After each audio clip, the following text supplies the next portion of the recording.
Welcome to my channel accounting 16/32। আমি এই বিষয়ে জাবেদা বিষয়ে প্রথম যে ভিডিওটা করেছি সেই ভিডিওটা অবশ্যই আপনি দেখে নেবেন, কারণ সেই ভিডিওটা যদি আপনি না দেখেন তাহলে আপনি বুঝতে পারবেন না। তবে আমি এখানে সংক্ষিপ্তভাবে বুঝাচ্ছি যে এখানে হিসাব বিজ্ঞানে যোগ হয় ডেবিট 20 টাকা, ডেবিট 20 টাকা সমান ডেবিট 40 টাকা, ক্রেডিট 20 টাকা, ক্রেডিট 20 টাকা সমান ক্রেডিট 40 টাকা হয়। অর্থাৎ ডেবিট ডেবিট যোগ হয়, ক্রেডিট ক্রেডিট যোগ হয়, ডেবিট ক্রেডিটে বিয়োগ হয়, ক্রেডিট ডেবিটে বিয়োগ হয়। এখানে দেখেন তো +20 +20 +40, -20 -20 সমান -40, +20 এর সাথে 10 বিয়োগ করতে হলে এখানে মাইনাস দিতে হবে, অর্থাৎ এখন +10 থাকবে। এখানে -20 আছে, এর সাথে 10 বাদ দিতে হলে আমাদের এখানে প্লাস করতে হবে, অর্থাৎ এখানে 10। এইটা যে লোক আবিষ্কার করে উনি হচ্ছে আবু আবদুল্লাহ মোহাম্মদ মুসা আল খোয়ারেজমি। বাগদাদে 820 খ্রিস্টাব্দে ওনার এই জিনিসটা তৈরি করেন। এই দশমিক পদ্ধতির এইটা আমরা সাথে পরিচিত, কিন্তু এই রোমান সংখ্যায় অর্থাৎ এই রোমান সংখ্যায় কোনো প্লাস মাইনাস চিহ্ন নাই এবং ডেবিট ক্রেডিট দিয়ে রোমান সংখ্যার যোগ বিয়োগ হয় না। এই কারণে লুকা প্যাসিলিও এই নিয়মটাকে এইভাবে সেট করেছে। অর্থাৎ কাউকে যদি বলা হয় মুখ কোন দিকে, সে সরাসরি বলে দেবে, সহজ সরল লোক বলে এই যে সোজাসুজি মুখ, কিন্তু অ্যাকাউন্টিংয়ের লোকরা আবার হাতটা পিছন দিয়ে ঘুরে নিয়ে আসি সামনে দেখাই মুখ। এইভাবে পৃথিবীতে যোগ বিয়োগ হয় আমার জানা নাই। এক অপূর্ব এক পদ্ধতি। অর্থাৎ হিসাব বিজ্ঞান মানে লেনদেনের ফলে বাড়লে যোগ হবে, আর লেনদেনের ফলে বাড়লে যোগ, কমলে বিয়োগ, বাড়লে যোগ আর কমলে বিয়োগ। এবার এখানে আমি হিসাব সমীকরণ সম্পর্কে একটুখানি আলোচনা করেছি, এটা আপনি আগের ভিডিওটা দেখে নেবেন। আর এখানে আর একটু দেখে নেবেন, এটাকে ভিডিওটা থামায় একটু পড়ে নেবেন কীভাবে হয়েছে আগের ভিডিওটা দেখলে। এখানে হিসাব চক্র সম্পর্কে একটুখানি ধারণা দিচ্ছি। হিসাব চক্রের এখানে দেখেন প্রথমে হিসাব চক্রের হিসাব এখানে আগে বলা আছে, এই জন্য আমি বলছি না, এখানে সব ধাপগুলো বলা আছে। এখন আমরা এই যে বিষয়টা আলোচনা করতে যাচ্ছি যে হিসাবের যে সমীকরণ, হিসাবের যে সমীকরণ অর্থাৎ হিসাব সমীকরণ যেটা রয়েছে সেই হিসাব সমীকরণটা এই যে দেখেন এখানে হিসাব সমীকরণটা অর্থাৎ এখানে দেখেন সম্পদ অর্থাৎ অ্যাসেট, ড্রয়িং এবং এক্সপেন্স, এইটা হচ্ছে হিসাব সম্প্রসারিত হিসাব সমীকরণ। তো এই সম্প্রসারিত হিসাব সমীকরণের উত্তোলন এবং খরচকে যদি আমরা এই পাশে নিয়ে এসে তাহলে ইকুয়েশনটা এরকম হয়ে যায়। তাহলে এই পাশেও প্লাস, এই পাশেও প্লাস, কিন্তু লেখার সময় কি তাই লিখছে? সম্পদ অর্থাৎ অ্যাসেট ডেবিট হচ্ছে, ড্রয়িং ডেবিট হচ্ছে, এক্সপেন্স ডেবিট হচ্ছে। আবার এখানে দেখেন ক্রেডিট লাইবিলিটিস, ক্রেডিট ক্যাপিটাল, তাহলে এখানেও আপনি প্লাস দিচ্ছেন, এখানে প্লাস সমান ডেবিট ধরছেন, এখানেও প্লাস সমান ডেবিট ধরছেন। এটা কি ঠিক হলো? এটা সেই সমীকরণটা আসলে সঠিক হয়নি। হওয়ার কথা ছিল এইভাবে হওয়ার কথা। এখানে আপনার সম্পদ উত্তোলন এবং খরচ যদি বাড়ে তাহলে ডেবিট হবে, আর সম্পদ উত্তোলন খরচ যদি হ্রাস পায় তাহলে ক্রেডিট হবে। আমি সংক্ষেপে বলছি, আগের ভিডিওটা দেখে নেবেন। তাহলে বৃদ্ধির তুলনায় হ্রাস কখনো বেশি হয় না, তাই সম্পদ উত্তোলন এবং খরচের সর্বদা ডেবিট জের হয়। তাহলে কোন হিসাবগুলো সর্বদা ডেবিট জের হয়? সম্পদ উত্তোলন এবং খরচ হিসাবে স্বাভাবিক। আর এখানে দেখেন বাড়লে যোগ হবে উত্তোলন, দায়, ক্যাপিটাল এবং আয়। দায়, মূলধন এবং আয় যদি বাড়ে তাহলে ক্রেডিট করতে হবে, আর কমলে ডেবিট করতে হবে। অর্থাৎ বাড়লে যোগ, কমলে বিয়োগ, বাড়ানোর জন্য ক্রেডিট আর কমানোর জন্য ডেবিট, সর্বদা ক্রেডিট জের থাকবে। তাহলে কোনো হিসাবের নর্মাল জের বা স্বাভাবিক জের বলতে কি বোঝায়? স্বাভাবিক জের বলতে বোঝায় কোনো হিসাবের হ্রাসের তুলনায় বৃদ্ধিকে বোঝায়। সেই অনুযায়ী সম্পদ উত্তোলন এবং খরচ সর্বদা এদের স্বাভাবিক জের হবে ডেবিট, আর এবং এরা রেয়ামিলের ডেবিট পাশে বসবে। আর দায়, মূলধন এবং আয় এরা সর্বদা ক্রেডিট দিয়ে প্রকাশ করে এবং এরা রেয়ামিলের ক্রেডিট পাশে বসবে। তাহলে কে কীভাবে বসবে? এই ইকুয়েশন অনুসারে প্রথমে কি বসবে? রেয়ামিলের ডেবিট পাশে খতিয়ান হবে। প্রথমে অ্যাসেটের খতিয়ান করতে হবে, তারপরে লাইবিলিটির খতিয়ান হবে, তারপর ক্যাপিটালের খতিয়ান হবে, তারপর ড্রয়িংয়ের খতিয়ান হবে, তারপর রেভিনিউর খতিয়ান হবে, তারপর এক্সপেন্সের খতিয়ান হবে। খতিয়ান এলোপাথারিভাবে করলে হবে না। এই ইকুয়েশন এক্সপান্ডেড অ্যাকাউন্টিং ইকুয়েশন অনুসারে খতিয়ানকে সাজাতে হবে। প্রথমে অ্যাসেটের খতিয়ান অর্থাৎ সম্পদের খতিয়ান, তারপর দায়ের খতিয়ান, তারপরে মূলধনের খতিয়ান, তারপরে উত্তোলনের খতিয়ান, তারপর আয়ের খতিয়ান, তারপর খরচের খতিয়ান। সম্পদ যদি 10টা 20টা হয় তার প্রত্যেকটার একটা করে খতিয়ান হবে। দায়ও অনুরূপভাবে যদি 10টা দায় থাকে 10টারই আলাদা আলাদা হিসাব হবে। ক্যাপিটালের একটা, উত্তোলনের একটা। আয় যদি 10টা থাকে তাহলে 10টা আয়ের খতিয়ান হবে। তারপর খরচ যদি 10টা থাকে খরচেরও 10টা খতিয়ান করতে হবে। এখন আমরা রেয়ামিলে কিভাবে বসাবো? তাহলে প্রথমে সম্পদ বসাবো, তারপরে বসাবো দায়, তারপরে বসাবো মূলধন, তারপরে বসাবো উত্তোলন, তারপরে বসাবো আয়, তারপরে বসাবো এক্সপেন্স। অর্থাৎ প্রথমে রেয়ামিলে বসানোর সিরিয়ালটা এবং খতিয়ান করার সিরিয়ালটা হচ্ছে সম্পদ, দায়, মূলধন, উত্তোলন, আয় এবং খরচ, এই সিরিয়ালে রেয়ামিলে এবং খতিয়ানে এইভাবে এই সিরিয়ালে বসবে। এবার আমরা গাণিতিকভাবে জিনিসটা দেখি।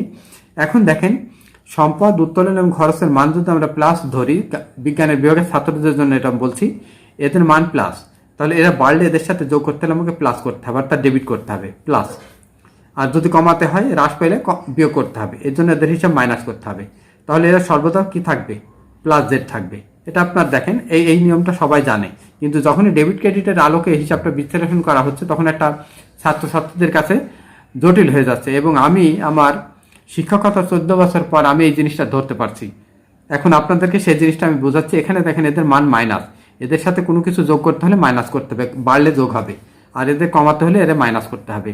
এখন আমরা আসি, আমাদের এখানে উপাদান কয়টা? 6টা। অ্যাসেটের খতিয়ান, অ্যাসেটের হিসাবটা আমরা জাবেদাটা করছি। তো অ্যাসেটের ভিতরে আমরা এই পর্যন্ত এসেছি, আমরা আগের ভিডিওতে এই পর্যন্ত এসেছি, অর্থাৎ এই এখানে সম্পদ বলতে কয়টা আছে দেখেন, চলতি সম্পদ, বিনিয়োগ, স্থায়ী সম্পদ, অদৃশ্যমান সম্পদ, ভুয়া সম্পদ। তো নগদ বা নগদ সমতুল্য অথবা যে সম্পদ দ্রুত নগদে রূপান্তর করা যায় বা অগ্রিম বিষয়সমূহকে চলতি সম্পদ বলে। আর লাভের উদ্দেশ্যে শেয়ারে বা ঋণপত্রে বিনিয়োগ বা সঞ্চয়পত্র ক্রয়কে বিনিয়োগ বলে। যেসব সম্পদ দৃশ্যমান এবং দীর্ঘদিন কারবারে ব্যবহার করা হয় সেসব সম্পদকে স্থায়ী সম্পদ বলে। ব্যবহার উদ্দেশ্যে ক্রয় করা হয়, বিক্রয়ের উদ্দেশ্যে না, এদের অপচয় হয়। আকার বা অবয়ব নেই কিন্তু বিনিময় মূল্য আছে, এরূপ সম্পদকে অদৃশ্যমান সম্পদ বলে। আকার অবয়ব নেই আর বিনিময় মূল্য নেই, এর নেই আর এর আছে, দুটো একই জিনিস, এটা ক্রমশঃ হবে, এরও ক্রমশঃ হবে। এদের বিষয়গুলো আগে বলা হয়েছে, এই জন্য বললাম না। তো খতিয়ান, অ্যাসেটের খতিয়ান করতে হলে প্রথমে আপনার সম্পদের খতিয়ান করতে হলে নগদের হিসাব হবে, তারপর ব্যাংক জমার হবে, তারপর প্রাপ্য হিসাবের হবে। এই তিনটার খতিয়ান আমরা করছি না এবং আলোচনায়ও যাচ্ছি না। আমরা এটা শেষ করেছি, এখন আমরা আলোচনার বিষয় যাব এই বিষয়টা আমরা আলোচনায় নিয়ে আসবো। এটার পরে আমরা যাব বিনিয়োগে। তো এই বিষয়টা যদি আপনি ভালোভাবে বুঝতে পারেন, আপনার এই হিসাব বিজ্ঞানে কারো কাছে প্রাইভেট তো পড়া লাগবেই না, আপনার সব ধারাবাহিকভাবে আপনি বুঝতে পারবেন। খতিয়ান এই সিরিয়ালে হবে, এই সিরিয়ালে খতিয়ান হবে এবং এইভাবেই রেয়ামিলে বসবে। তাহলে এইগুলো আপনার এই সম্পদগুলো ব্যালেন্স শিটে বসবে। এবার এখানে দেখেন, আমি একটু সংজ্ঞাটা একটুখানি বলে দিচ্ছি, যে নোটের সুদের হার উল্লেখ থাকে এবং মেয়াদ শেষে সুদ ও নোটের অভিহিত মূল্য একত্রে আদায় হয় তাকে সুদ সমেত নোট বলে। যে নোটে সুদের হার উল্লেখ থাকে না এবং নামিক মূল্যের সুদ অন্তর্ভুক্ত থাকে তাকে সুদবিহীন নোট বলে। অভিহিত মূল্যের উপর সুদ ধার্য হয়। এখানে নোটের বর্তমান মূল্য নামিক মূল্যের পার্থক্য সুদ হয়। এখানে কার্যকর সুদ এবং সরল সুদ এক হয়, আর এখানে কার্যকর সুদের হার সরল সুদের চেয়ে বেশি হয়। মেয়াদ পূর্তিতে নোটের সুদ এবং অভিহিত মূল্য একত্রে আদায় হয়। এখানে শুধু নোটের মূল্যটা আদায় হয়। আপনি ভিডিওতে থামায় একটু দেখে নেবেন। এখন আমরা আসি যে প্রাপ্য নোট বলতে আমরা কি বোঝাই। এই প্রাপ্য নোট এখানে বলতে কি বোঝাই, যে উত্তর নির্দিষ্ট হার সুদে একটি নির্দিষ্ট সময় বা চাহিদা পাত্রে একটি নির্দিষ্ট পরিমাণ টাকা প্রাপ্তির লিখিত প্রতিশ্রুতিকে প্রাপ্য নোট বলে। নির্দিষ্ট হার সুদে একটি নির্দিষ্ট সময় বা চাহিদা মাত্র একটি নির্দিষ্ট পরিমাণ টাকা প্রাপ্তির লিখিত প্রতিশ্রুতিকে প্রাপ্য নোট বলে। এই নোট চারভাবে সৃষ্টি হয়: নগদ অর্থ প্রদানের মাধ্যমে, প্রাপ্য নোট পণ্য বিক্রয়ের মাধ্যমে, স্থায়ী সম্পদ নোটের মাধ্যমে বিক্রয়ের মাধ্যমে, প্রাপ্য হিসাবকে নোটের রূপান্তর মাধ্যমে। এখন এই জিনিসটা আপনার ব্যক্তিগত জীবনে কিভাবে দেখা যায়, আমরা এইটার সাথে প্রতিনিয়তই পরিচিত। গ্রামের যা গরিব মানুষ থাকে তাদেরকে সাধারণত চক্রবৃদ্ধি হাতে 3 মাসের জন্য ধার দেয়, যে 3 মাসের ভিতর তুমি যদি টাকা 3000 টাকা নাও, আমাকে 10% এই 90 দিনের জন্য সুদ দিতে হবে, প্রায় এরকম ধার দিয়ে থাকে।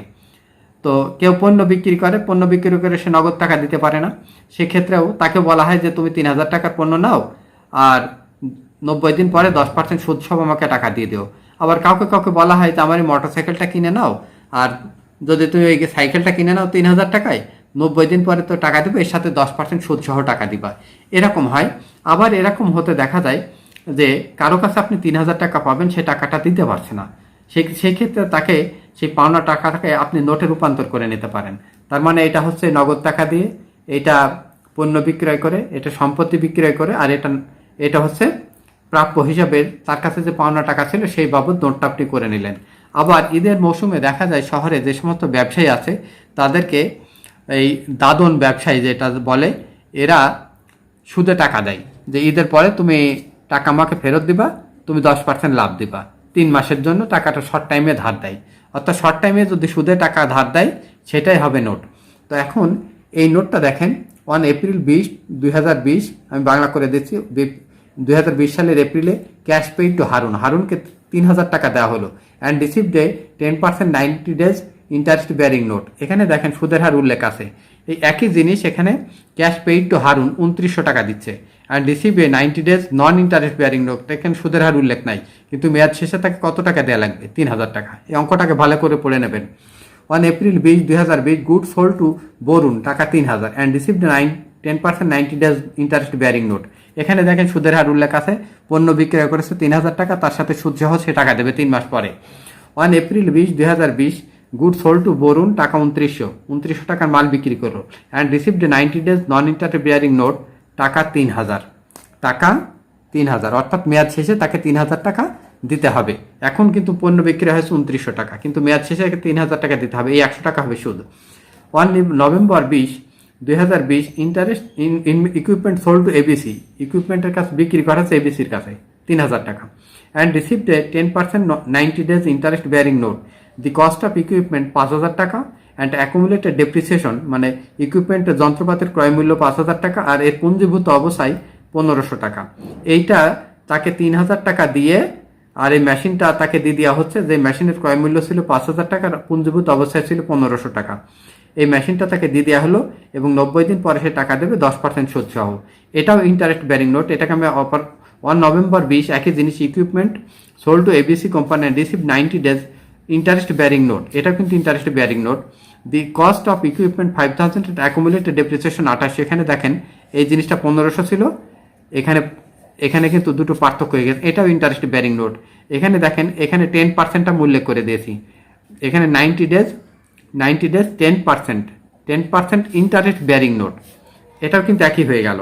এবার এখানে দেখেন 2020 ডিসেম্বর 25 রিসিভড টাকা 3000 10% 90 days interest bearing note dated April 20 2018 from mister x. অর্থাৎ এপ্রিলের 20 তারিখে মিস্টার এক্সের কাছে টাকা পাওয়া যেত, সে টাকাটা দিতে পারেনি। For as settlement for unpaid balance, তার কাছে 3000 টাকা পাওয়া যেত, সে 3000 টাকা দিতে পারছে না। এই জন্য সে অনেক দিন ধরে টাকাটা রেখে দিয়েছে। এই জন্য তাকে একটা নোট দিয়ে 10% সুদে 90 দিনের পরে 3000 টাকা দিতে হবে। এখানে দেখেন 1 ডিসেম্বর 25 রিসিভ টাকা 3000 90 days non interest bearing note dated April. এখানে কিন্তু পাওনা ছিল 2900 টাকা, কিন্তু মেয়াদ শেষে তাকে দিতে হবে 3000 টাকা। এটা ইন্টারেস্ট নন ইন্টারেস্ট বেয়ারিং নোট। হিসাবকাল জানুয়ারি থেকে ডিসেম্বর। হিসাবকাল হচ্ছে জানুয়ারি থেকে ডিসেম্বর। এই অঙ্কটাকে আপনাকে যদি করতে হয় তাহলে আমি অত্যন্ত মানে খুব যত্ন সহকারে বোঝানোর চেষ্টা করেছি এবং কিছু কাজ করে রেখেছি, নইলে এটা আদৌ সম্ভব না, কারণ একটা মোটা বই হয়ে যাবে। এখানে দেখেন ইন্টারেস্ট বেয়ারিং নোট। এই নোটটা এপ্রিলের 20 তারিখে আমরা সুদ সমেত নোট, আর এটা নন ইন্টারেস্ট বেয়ারিং নোট। এখানে আমরা অর্থ প্রদানের সময় বা বিক্রয়ের সময় অথবা প্রাপ্য হিসাবে নোটে রূপান্তরের সময় এখানে আমরা এই টাকাটা দিয়েছি কত? এই টাকাটা দিয়েছি এপ্রিলের 20 তারিখে। এপ্রিলের 20 তারিখে এই টাকাটা আমরা দিয়েছি এপ্রিলের 20 তারিখে। এখানে আমরা লিখব কি? নোট রিসিভেবল হারুন, আর ক্যাশ আমরা দিলাম 3000 টাকা। কিন্তু এখানে নোট রিসিভেবল হারুন 3000, কিন্তু ক্যাশ দিয়েছি কত? 2900। ডিসকাউন্টটা নোট হবে এখানে 100 টাকা। এখানে আমরা যদি বাংলায় লিখি তাহলে হবে প্রাপ্য নোট হারুন নগদান ক্রেডিট। এখানে হবে প্রাপ্য নোট হারুন ডেবিট, নগদান ক্রেডিট 2900, আর প্রাপ্য নোটের বাটা এটা আয় ক্রেডিট। তাহলে এখানে সম্পদ বৃদ্ধি পাচ্ছে, সম্পদ হ্রাস পাচ্ছে, আর এটাই সম্পদ বৃদ্ধি পাচ্ছে, সম্পদ হ্রাস পাচ্ছে, আর আয় বৃদ্ধি পাচ্ছে। সম্পদ হ্রাস পাচ্ছে, এখানে দেখেন সম্পদ বৃদ্ধি পাচ্ছে, সম্পদ হ্রাস পাচ্ছে এবং আয় প্রাপ্য নোটের আয় ডিসকাউন্ট, এটা আয় বৃদ্ধি পাচ্ছে 100 টাকা। এখানে বৃদ্ধি পাচ্ছে সম্পদ 3000 টাকা, সম্পদ আমরা নগদ টাকা দিয়েছি 2900 টাকা, আর আমাদের আয় বৃদ্ধি পাচ্ছে ডিসকাউন্ট 1000 টাকা। এবার আমরা আসবো এইটাই। এখানে দেখেন এপ্রিলের 20 তারিখে গুড সোল্ড টু বরুণ, একই জিনিস। এখানে 3000 টাকা ইন্টারেস্ট বেয়ারিং নোট। এখানে কিন্তু আমরা 2900 টাকার মাল বেচেছি, কিন্তু মেয়াদ শেষে তার কাছে পাবো কত? 3000 টাকা। তাহলে একই জিনিস হবে। এখানে আমরা নগদের পরিবর্তে শুধুমাত্র এখানে কি করে দেব? নগদের একই জিনিস থাকবে। এখানে নোটিসেবল বরুণ, এখানে আমরা ক্যাশ করছিলাম, এখন আমরা এখানে কি করে দেব? সেলস করে দেব। আর এখানে নোট রিসিভেবল বরুণ 3000, সেলস করে দেবো 2900, আর ডিসকাউন্টটা নোট করবো 100। যখন আমরা নগদে দেব তখন এখানে আমরা সেলস নগদ লিখব, আর যদি সেলস করি তাহলে বিক্রি করি তাহলে এখানে আমরা সেলস লিখব, কারণ একটা নগদের মাধ্যমে আর একটা বিক্রির মাধ্যমে হয়। তাহলে এখানে কি বাড়ে কি কমে? এখানে দেখেন প্রাপ্য নোট বরুণ ডেবিট, বিক্রয় ক্রেডিট 3000। আমরা আগে কিন্তু নগদান করছিলাম, সম্পদ বৃদ্ধি আর আয় বৃদ্ধি। প্রাপ্য নোট বরুণ 3000, বিক্রয় আয় বৃদ্ধি ক্রেডিট 2900, আর প্রাপ্য নোটের বাটা আয় বৃদ্ধি ক্রেডিট 1000 টাকা। সম্পদ বৃদ্ধি এই যে 3000 টাকা, বিক্রয় আয় বৃদ্ধি ক্রেডিট 2900 টাকা, 2900 টাকা, আর প্রাপ্য নোটের বাটা এটা আয় বৃদ্ধি 100 টাকা। এবার নোটের মেয়াদ পূর্তি তৈরি আমরা এই দুটো শেষ করে নেব, আগে 1 এবং 2 আগে শেষ করব, তারপর 3 এবং 4 পরে করব। নোটের মেয়াদ পূর্তি এখানে আপনি খুব ভালো করে লক্ষ্য করেন নোটের মেয়াদ পূর্তির দিন কিভাবে নির্ধারণ করতে হয়। এই অঙ্কটা যদি আপনি বুঝতে পারেন এবং এই যেভাবে জাবেদ আমি বোঝাচ্ছি এইভাবে আপনি যদি বুঝতে পারেন, আপনার প্রাইভেট তো দূরের কথা, আপনি লোককে পড়াতে পারবেন। এবার দেখেন এই নোটটা এখানে ছিল এপ্রিল, এটা কত দিনের নোট? 90 ডেজ। এটাও কিন্তু 90 ডেজ, এটাও 90 ডেজ, এটাও 90 ডেজ। তাহলে একই মেয়াদ পূর্তির দিন। তাহলে এখানে আমি একবার করে নিয়েছি এপ্রিলের 20 তারিখ। তাহলে এখানে এপ্রিলের 20 তারিখ থেকে এপ্রিল 30 দিনে হয়, তাহলে 30 মাইনাস 20, তাহলে এপ্রিলে হয় 10 দিন, মেতে হয় 31 মাস, আর জুনে হয় 30। তাহলে মোট 71 দিন। আমাদের মোট মেয়াদ কত? 90 দিন। তাহলে এই নোটটা জুলাই 20 তারিখে মেয়াদ পূর্তি হবে। 19 তারিখে, জুলাইয়ের 19 তারিখে যাই 90 দিন পূর্ণ হয়। অতএব এইটা হচ্ছে মেয়াদ পূর্তি দেওয়া হবে জুলাইয়ের 29 তারিখ। এখন এটা যদি মাসে হয় আপনি মাসে যাবেন, মাসে হিসাব করবেন, তখন দিন হিসাব করবেন না। এখন এইটা মেয়াদ পুড়ে গেছে নোটের, এই দুটো নোটেরই মেয়াদ পুড়ে গেল। তাহলে এখন টাকা আমাকে আদায় করতে হবে। তাহলে আমি ক্যাশ পাবো এই নোটের 3000, হারুনের কাছে আর বরুণের কাছে মোট 6000 টাকা। তাহলে ক্যাশ অর্থাৎ নগদ অ্যাসেট ইনক্রিজ ডেবিট এখানে, আর note receivable Harun, note receivable Barun, credit 3000, asset decrease asset decrease, প্রাপ্য নোট হারুন, প্রাপ্য নোট বরুণ, সম্পদ হ্রাস এখানে 3000। এখন এই 6000 টাকার উপর আমার সুদ হবে কত দিনের? 90 দিনের। তাহলে এখানে 6000 গুণ 10% গুণ 90/360, এখানে 150 টাকা সুদ হয়। তাহলে এখানে এই 6000 এর 150, এখানে আমার 6150 টাকা আয় হবে। তাহলে এখানে জাবেদা হবে, বাংলায় যদি লিখি নগদান হিসাব বৃদ্ধি, সম্পদ বৃদ্ধি ডেবিট 3150, এই 6150, আর সম্পদ হ্রাস প্রাপ্য নোট হারুন, এখানে প্রাপ্য নোট হারুন এবং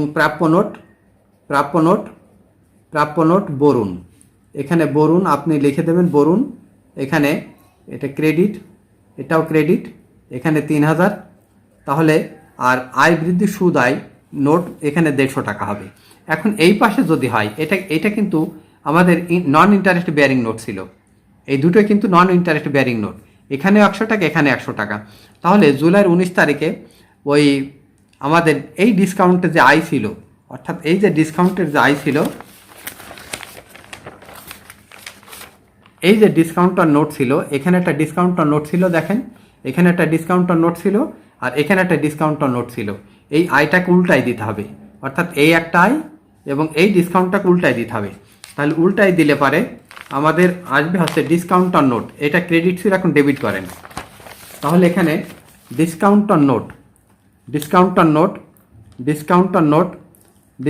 নোট আর ইন্টারেস্ট রেভিনিউ, ডিসকাউন্টার নোট আর ইন্টারেস্ট রেভিনিউ 200 টাকা একবারে করে দিলাম, 200 টাকা ডিসকাউন্টার নোট আর ইন্টারেস্ট রেভিনিউ 200 টাকা। তাহলে এবার আসল আদায় করেন, ক্যাশ ডেবিট আর নোট রিসিভেবল হারুন আর note receivable Barun, asset decrease. তাহলে এখানে কি হলো? অ্যাসেট ইনক্রিজ অ্যাসেট ডিক্রিজ, এখানে রেভিনিউ ডিক্রিজ রেভিনিউ ইনক্রিজ, এই আমরা এটাকে রেভিনিউ হিসাবে রাখছি, discounter note revenue decrease revenue increase. আমরা যদি ইয়েতে লিখি প্রাপ্য নোটের বাটা আয় হ্রাস 200, সুদ আয় নোট আয় বৃদ্ধি 200, নগদান হিসাব সম্পদ বৃদ্ধি ডেবিট, আর প্রাপ্য নোট দুইজনের মিলে 6000 টাকা, হারুন এবং বরুণ। দুইবার লিখলেও হয় এইভাবে, একবার লিখলেও হয়। তাহলে এখন আমাদের এইটাকে আমরা কি করব? এইটাকে আমরা এখন ইকুয়েশনে দেখব। তাহলে এখানে আমরা ইকুয়েশনে কিভাবে হয়, সামারি অফ ট্রানজ্যাকশন দেখেন, সম্পদ দায় এখানে লেখা আছে, এখানে এটা সম্পদ, দায়, মূলধন, উত্তোলন, আয় এবং খরচ। এই সিরিয়াল আপনি মেনটেন করবেন, এই সিরিয়ালের বাইরে যেতে পারবেন না। এই সিরিয়ালে ইকুয়েশন হবে, এই সিরিয়ালে খতিয়ান হবে এবং এই সিরিয়ালেই আপনার ইয়েতে বসবে র্যামিলে। তাহলে এখানে আমরা ক্যাশ দিয়েছি, এটাই আমরা ক্যাশ দিয়েছি, তাহলে এখানে মাইনাস হবে 3,000 টাকা আর এখানে প্লাস হবে 3,000 টাকা 90 ডেজ নোট রিসিভেবলে, কারণ ক্যাশ কমেছে, নোট রিসিভেবল বেড়েছে। আর এখানে দেখেন এইটা, এখানে 2 নম্বর, এইটা দেখেন, এইটাকে সেরে নিই। এখানে আমরা সেলস করেছি, তাহলে এখানে নোট রিসিভেবলে যোগ হবে 3,000, আমাদের আয় বেড়েছে, এখানে সেলসে হয়েছে, তাহলে এখানে আয়ে যায় যোগ হবে 3,000 টাকা, আয়ে যোগ হবে 3,000 টাকা। এবার আমরা এই পাশে আসি, এই পাশে দেখেন এখানে আমরা ক্যাশ পেইড করেছি, তাহলে এখানে ক্যাশে মাইনাস হবে, এখানে আমাদের ক্যাশে মাইনাস হবে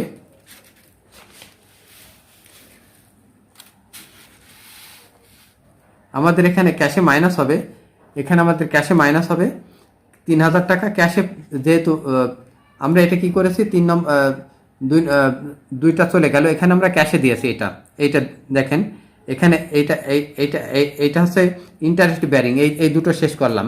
এবার আমরা এই পাশে আসছি নন ইন্টারেস্ট ব্যারিং এইটা, তাহলে এখানে আমরা ক্যাশ পেইড করেছি কত টাকা, এখানে ক্যাশ পেইড করেছি আমরা 2900 টাকা, তাহলে এখানে আমাদের 2900 টাকা মাইনাস হবে। আর এখানে ডিসকাউন্ট নোট এখানে 3,000 টাকা হবে, আর রেভিনিউ এখানে বাড়বে হচ্ছে 100 টাকা। এবার রেভিনিউ বাড়লো 100 টাকা। এখন আমাদের এখন যে কাজটা করতে হবে, এখানে আমরা এবার এইটা আসি, এখানে আমরা সেলস করেছি, তাহলে এখানে আমাদের ক্যাশে আসবে না, এখানে আমরা সেলস করেছি 2900 টাকার মাল, তাহলে এখানে নোট পাবে 3,000 টাকা, আর এখানে আয় বাড়বে 2900 টাকা, আর রেভিনিউ বাড়বে 100, ডিসকাউন্ট রেভিনিউ 100 টাকা, ডিসকাউন্ট রেভিনিউ 100 টাকা। এখানে আমরা যে এইটা এখানে আমরা ক্যাশ দিয়ে বিক্রি করেছি 2900, আর আমাদের নোট পাচ্ছি 3,000 টাকা, এখানে ইন্টারেস্ট ডিসকাউন্ট নোট আয় হবে এখানে 3,000 টাকা। এবার আমরা আসবো যে এই নোটগুলোর মেয়াদ শেষ হয়ে যাবে জুলাই মাসে, এইটার এপ্রিলের থেকে আমরা মেয়াদ পূর্তি গণনা করেছি জুলাইয়ের 19 তারিখে। তো জুলাইয়ের 19 তারিখে আমরা নোটের সুদ বাবদ কত টাকা পাবো এখানে আমরা ক্যালকুলেশন করে নিয়েছি। জুলাইয়ের সুদ বাবদ আমরা এই নোটটা ইন্টারেস্ট বেয়ারিং নোট, এই দুটো মিলে 6,000 আর এই দুটো মিলে 6,000, তাহলে আমরা ইন্টারেস্ট বেয়ারিং নোটের আমরা এই নোটটা আদায় করে নেব, তাহলে এখানে মাইনাস হবে 6,000 টাকা। আর এখানে ক্যাশ হবে বেশি, কারণ এখানে আমার সুদ আসবে, তাহলে এই 6,000 টাকা 90 দিনের সুদ আসছে, 90 দিনের সুদ হচ্ছে 150 টাকা, তাহলে এখানে আমাদের আয় বাড়বে 150 টাকা, প্লাস আয় বাড়বে, সুদ বাড়বে 150 টাকা এই 3,000 টাকার উপরে। এই যে আমরা হিসাব করে নিয়েছি, এই যে এখানে 150 টাকা সুদ আয় বেড়েছে এইটার, আর এটা 200 টাকা, এখানে 150 টাকা, এই 6,000 টাকা সুদ, তাহলে এখানে 150 টাকা হলো, আর আমি এখানে ক্যাশ পাবো 6,150 টাকা। এবার নন ইন্টারেস্ট বেয়ারিং নোটটা আসি, নন ইন্টারেস্ট বেয়ারিং নোটটাই আমাদের এই দুটো নোট এখানে, তাহলে এখানেও কিন্তু আমরা 6,000 টাকা পাবো, এটা 6,000 টাকা মাইনাস হয়ে যাবে, কিন্তু এখানে আমরা ক্যাশও পাবো 6,000 টাকা। এখানে আমাদের আয় কমাই দিতে হবে, এখানে কমাই দিতে হবে, এখানে আমাদের আয় 200 টাকা হবে, এই 100 এবং এই 100, তাহলে এখানে আয় ইনকাম বৃদ্ধি পাবে।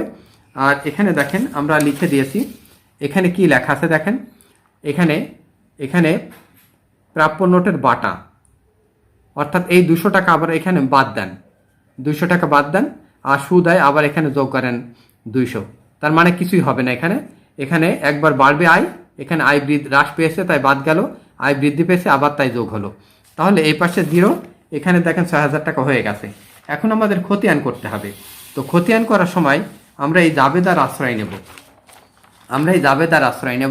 তো জাবেদায় আমরা প্রথমে এখানে আমরা সরাসরি জাবেদা করব, জায়গায় সমস্যা হবে, আমরা এই দুটোর খতিয়ান করব, কারণ আমরা এই দুটো শেষ না করে কখনোই নিচে 3 আর 4 আসবো না, তাহলে আমরা এখানে ক্যাশ দিয়েছি 3,000 টাকা, আবার এখানে ক্যাশ দিয়েছি, সেলস করেছি 3,000 টাকা, তাহলে আমাদের মোট নোট হলো ডেবিট ব্যালেন্স, এটা অ্যাসেট।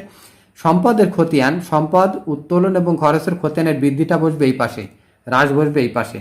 আর আয় দায় মূলধনের খতিয়ানটা এই পাশে বৃদ্ধি হবে আর হ্রাস এই পাশে হবে, যোগটা এই পাশে বিয়োগটা এই পাশে, আর এদের যোগটা এই পাশে হ্রাসটা এই পাশে। তাহলে এখানে আমি সেলস করেছি। আবার এই পাশে দেখেন, এখানে আমি ক্যাশ দিয়েছি 2900 টাকার বাটা পেয়েছি 100, তাহলে ক্যাশ আর এখানে এটা যোগ হয়ে গেল।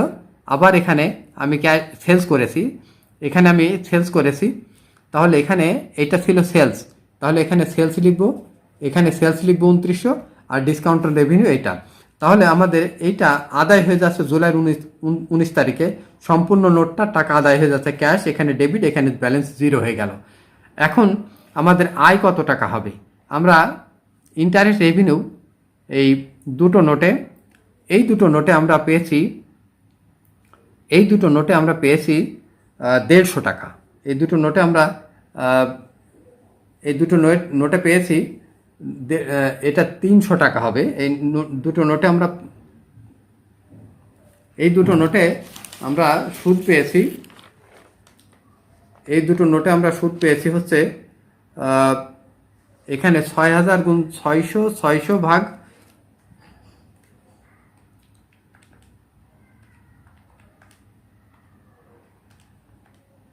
এখানে 150 টাকায় হবে, এখানে 150 টাকা, এখানে 150 টাকা আয় পেলাম ক্যাশে, এখানে 150, আর ডিসকাউন্ট নোট পাইলাম 200, এখানে 350 টাকা আমাদের আয় হলো।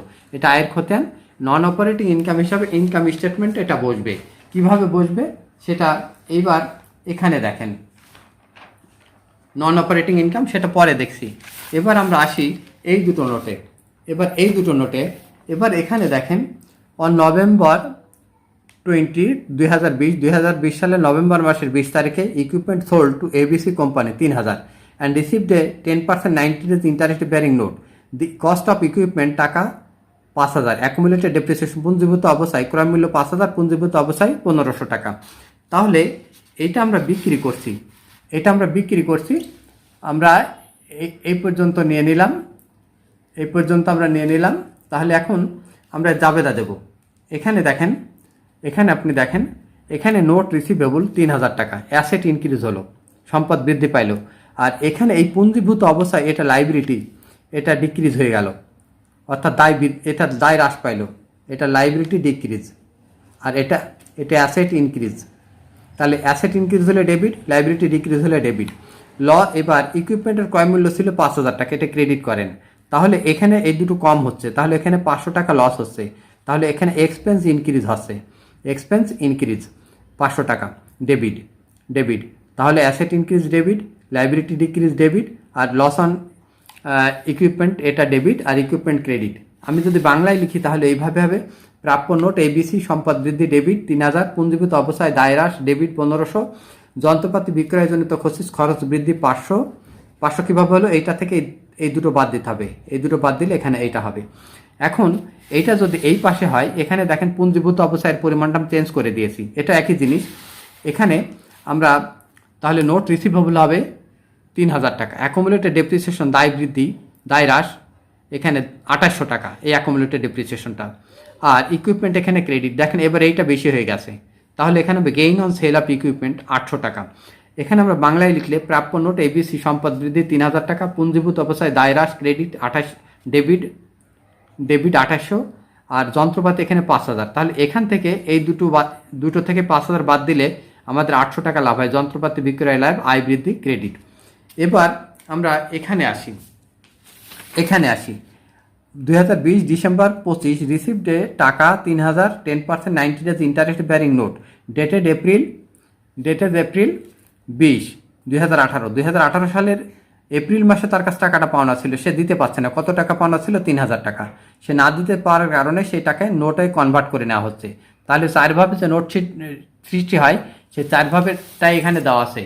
এটা ছিল নগদ টাকায় দেওয়া, এটা বিক্রি করা, এটা ইকুইপমেন্ট বিক্রি করা, আর এটা হচ্ছে প্রাপ্য হিসাবকে কনভার্ট করা। এবার এখানে দেখেন, এটা নন ইন্টারেস্ট বেয়ারিং নোট, এখানে সুদ উল্লেখ নাই। তাহলে এখানে এই নোটটা কিভাবে এন্ট্রি হয় দেখেন, এই নোটটাকে আমরা এইভাবে এইভাবে আমরা রেকর্ড করব। এখানে হিসাবকাল জানুয়ারি থেকে ডিসেম্বর। এখানে নোট রিসিভেবল ডেবিট, এখানে কিন্তু account receivable, asset decrease credit, asset increase debit, asset decrease credit, প্রাপ্য নোট এক্স, সম্পদ বৃদ্ধি ডেবিট, প্রাপ্য হিসাব সম্পদ হ্রাস ক্রেডিট 3000। তার মানে প্রাপ্য নোটে যোগ হবে, প্রাপ্য হিসেবে বাদ যাবে।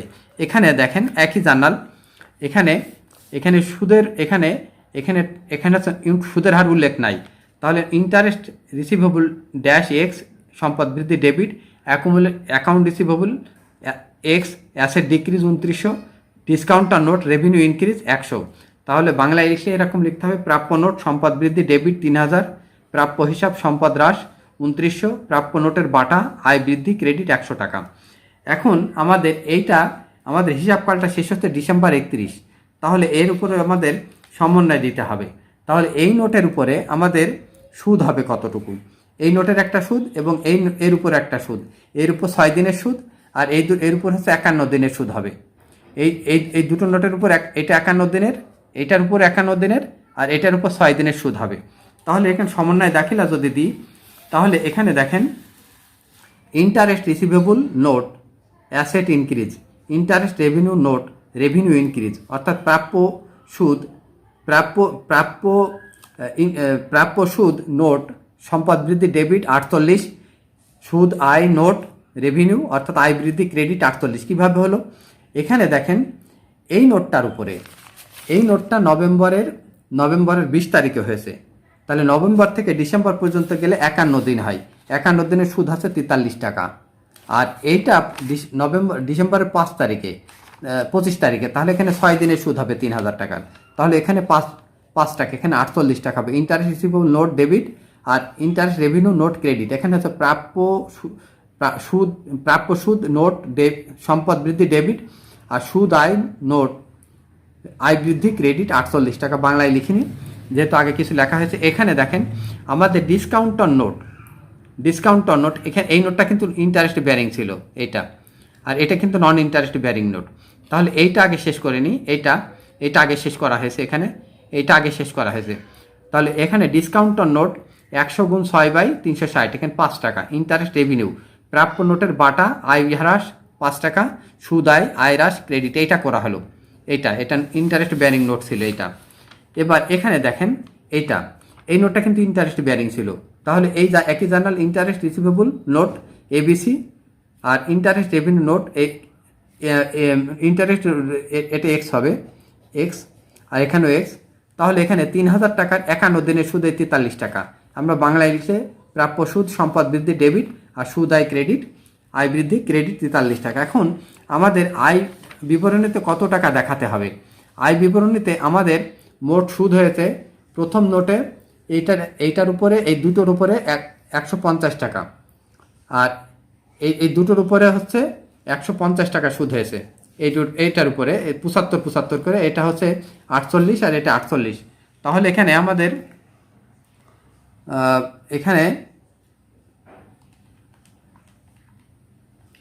এখানে 246 টাকা আয় হবে। আর আমাদের এখানে এই 48 টাকা এখানে চলতি সম্পদে, ব্যালেন্স শিটে চলতি সম্পদে আমাদের এখানে দেখাতে হবে চলতি সম্পদ নোট রিসিভেবল প্রাপ্য নোট 3000 প্লাস 3000 প্লাস 3000 প্লাস 3000, এখানে 12,000 টাকা হচ্ছে। কোন দুটো 12,000? এইটা এই চারটা নোট এখানে মোট 12,000 টাকা সম্পদ পাশে বসবে। আর এই দুটো নোটের এখানে যে সুদ পাওনা আছে, এই দুটো নোটের যে সুদ পাওনা হলো সেটা 48 টাকা। এই আমাদের এই 96 টাকা ইন্টারেস্ট রিসিভেবল হিসাবে সম্পদ পাশে থাকবে। এখন আমরা আসবো এই দুটো নোটের মেয়াদ পূর্তিতে কত টাকা আদায় হয়। এই দুটো নোটের মেয়াদ পূর্তির দিবস নির্ণয়। এবার এখানে দেখেন খুব, আমি একটা অঙ্ক দিয়ে শেষ করতে চাচ্ছি যে এখানে আমাদের হিসাবকালটা ছিল 31শে ডিসেম্বর। এই নোটের মেয়াদ পূর্তি অর্থাৎ এইটা আমরা শেষ করবো। এবার এইটা আগে শেষ করবো, তারপর চাইলে যাব, এইটা শেষ করব। 3 নম্বরটায় এখানে মেয়াদ পূর্তি দেখেন, মেয়াদ পূর্তিতে এবিসি এবং এক্স এর ইন্টারেস্ট বেয়ারিং এবং নন ইন্টারেস্ট বেয়ারিং এর নোট আদায়, মেয়াদ পূর্তির দিন নির্ণয়। 3 নম্বর দিয়েছি, এইটা কিন্তু এইটা আর এটা হচ্ছে এইটা একই জিনিস, কারণ এটা নভেম্বরের। তাহলে নভেম্বরে যদি হয়, নভেম্বরের 20, এখানে 20 তারিখ হয়েছে, 30 - 20 = 10 দিন। আর ডিসেম্বর 31 দিন 2020, আর জানুয়ারি 2021 জানুয়ারি 31 দিন, মোট 71 দিন। আমাদের মোট মেয়াদ হচ্ছে 90 ডেজ। তাহলে এখানে ফেব্রুয়ারির 19 তারিখে নোটটা মেয়াদ করতে হবে, এটাও তাই হবে, এটাও তাই হবে। এটা বাংলায় লিখেছে, এখানে ইংরাজিতে হয়েছে। এখন এবার এই নোটটার মেয়াদ পূর্তি কত তারিখে হবে? এখানে ডিসেম্বরের 25, এখানে 4 নম্বর। তাহলে 4 নম্বরের ডিসেম্বরের 25 হলে, ডিসেম্বর 25 হলে এখানে ডিসেম্বর 25 হলে এখানে 31 - 25, এখানে 6 দিন। আর এখানে জানুয়ারিতে 31 দিন, ফেব্রুয়ারিতে 28 দিন, মোট 65 দিন, মোট মেয়াদ 90 দিন। তাহলে আমরা এই নোটের মেয়াদটা হবে আমাদের মার্চের 25 তারিখ। তাহলে ফেব্রুয়ারি শেষ করবো, তারপর মার্চের। এইটা আমি বাংলায় লিখেছি, এটা বাংলায় লিখেছে এই পাশে। এখন জাবেদা দাখিলা দিতে হবে। তাহলে এখানে আসছে ফেব্রুয়ারিটা আগে আসছে, কিন্তু এই ফেব্রুয়ারিটা আগে আসছে, ফেব্রুয়ারিটা। তারপরে আসছে কি, এটা আসছে মার্চের। তাহলে ফেব্রুয়ারির জার্নালটা আগে দিতে হবে। এখন ফেব্রুয়ারির জার্নাল যদি আগে দিই, তাহলে ফেব্রুয়ারির জার্নাল আমাদের আগে দিতে হলে আগে আমাদের এইটা ফেব্রুয়ারির 19 তারিখ এটা আদায় হচ্ছে এই নোটটা। তাহলে এর উপরে আমাদের সুদ হিসাব করতে হবে। ইন্টারেস্ট রিসিভেবল অর্থাৎ প্রাপ্য সুদ নোট 41 টাকা, ইন্টারেস্ট রেভিনিউ নোট 41 টাকা। আমরা বিগত বছরে 51 দিনের সুদ ধরেছি এটার। তাহলে এই বছরে 2021 সালে আমাদের 49 দিনের সুদ হবে, 39 দিনের সুদ হবে, 39 দিনের সুদ হবে। তো 39 দিনের সুদ যদি হয় আমাদের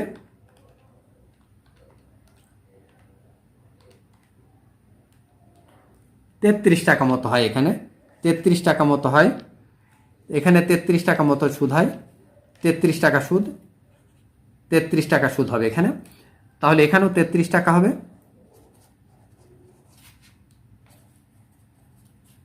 এখানেও 33। তাহলে এটা কিন্তু interest bearing note, interest receivable note, interest revenue note, অর্থাৎ প্রাপ্য সুদ ডেবিট আর সুদ আয় ক্রেডিট। এখানেও প্রাপ্য সুদ ডেবিট, সুদ আয় ক্রেডিট বাংলায় লিখে দিয়েছি। এবার নোট আদায় করতে হবে এই নোটটা ফেব্রুয়ারি 1 তারিখে। তাহলে এখানে আমাদের ক্যাশ পাবো কত? সম্পদ বৃদ্ধি, নগদ বৃদ্ধি, সম্পদ, ইন্টারেস্ট রিসিভেবল। তাহলে গত বছরে ছিল 43 টাকা, এখন হচ্ছে 33 টাকা। তাহলে 43, এখানে হবে 76 টাকা, এখানে হবে 76 টাকা।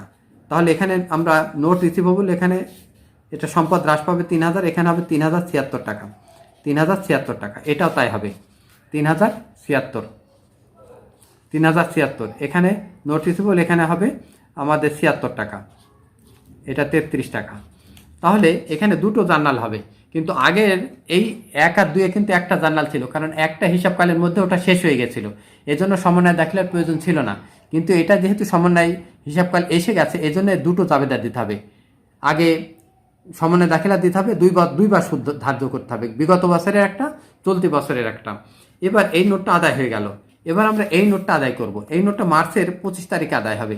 তাহলে মার্চের 25 তারিখে আদায় হলে আবার সুদ হিসাব করতে হবে। মার্চের 25 তারিখে যদি আদায় হয়, তাহলে এই নোটটা মার্চের 25 তারিখে ইন্টারেস্ট রিসিভেবল অর্থাৎ প্রাপ্য সুদ নোট 70 টাকা, ইন্টারেস্ট রেভিনিউ কীভাবে 70 টাকা হলো? 10%, এখানে আমরা 6 দিন ধরেছি। তাহলে ওই সালে 6 দিন গেছে, এখন 84 দিন হিসাব করতে 70 টাকা সুদ হবে।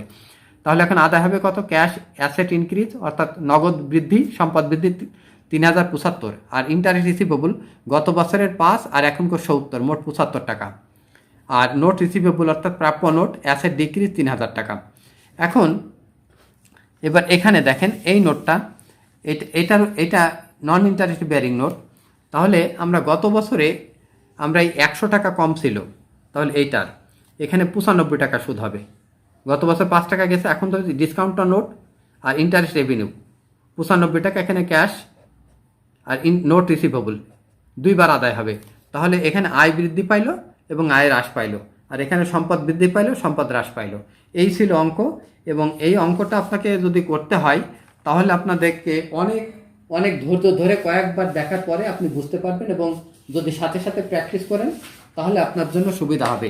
তাহলে আমরা আমাদের সম্প্রসারিত হিসাব সমীকরণে এখানে ছিল সম্পদ, তারপরে কি ছিল? দায়, তারপরে ছিল মূলধন, তারপরে ছিল উত্তোলন মাইনাস উত্তোলন প্লাস আয় মাইনাস খরচ। তাহলে আমরা এই সম্পদের আমরা কোন পর্যন্ত আসলাম? সম্পদের আমরা আসলাম এই জায়গা পর্যন্ত। সম্পদের আমরা এই নোট রিসিভেবল পর্যন্ত শেষ করেছি, এগুলো সব চলতি সম্পদ। এই তিনটা কিন্তু করিনি। এখন সামনের ক্লাসে আমরা যাব এই ইনভেস্টমেন্ট সংক্রান্ত আলোচনা। ইনভেস্টমেন্ট হওয়ার পর এইটা, তারপর এইটা, এখন 4টা ক্লাস হবে এই বিষয়ে। আর এর একটা, এর একটা, এর একটা, এর একটা, এর একটা, এর একটা, এগুলো সহজ। এই 4টি সহজ, শুধুমাত্র এইটাই কঠিন। এটা যদি আপনি বুঝতে পারেন, আপনার 30% এই চলতি সম্পদটা যদি বুঝতে পারেন, আপনার 50%, আমি বলবো যে 50% বা 30 থেকে 50% পর্যন্ত আপনি অঙ্ক বুঝে গেছেন, এবং এটা ধীরে ধীরে আপনাকে বুঝতে হবে। তো ভালো থাকেন।